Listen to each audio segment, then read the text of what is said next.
ఈరోజు వాతావరణాన్ని ఇలా చేసేసి, ప్రకృతిని ఇలా చేసేసి, విషతుల్యం చేసేసుకొని, పర్యావరణాన్ని నాశనం చేసి, ఈ డబ్బులు మనం సంపాదించుకొని ప్రజల్ని అనారోగ్యం పాలు చేసి మీరేమైనా ఆరోగ్యంగా ఉంటున్నారా? మీ దగ్గర డబ్బు ఉంది కాబట్టి మామూలుగా వెళ్ళేదాన్ని లక్షల రూపాయలు ఖర్చు పెట్టుకొని మీరు వైద్యం చేయించుకుంటున్నారు. మరి సామాన్యుడికి అందుబాటులో రావట్లేదు కదా.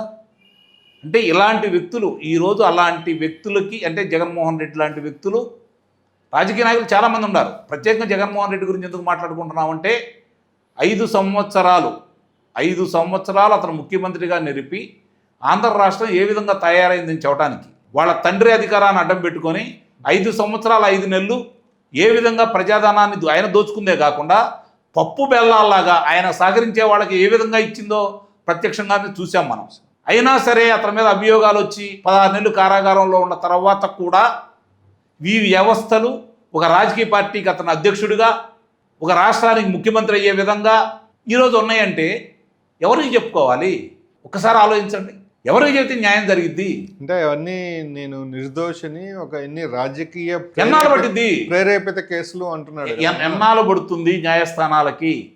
ఈరోజు నేను ముఖ్యమంత్రి హోదాలో ఉన్నాను, నేను మీ దగ్గరకు వస్తే రోజుకు 60 లక్షల రూపాయలు ఖర్చు అవుతుంది కాబట్టి నేను రాలేను అంటే న్యాయస్థానాలు నెలకొండ ఊరుకున్నాయి. ఈరోజు అధికారం కోల్పోయి సంవత్సరం 1 నెల 3 రోజులు అవుతుంది.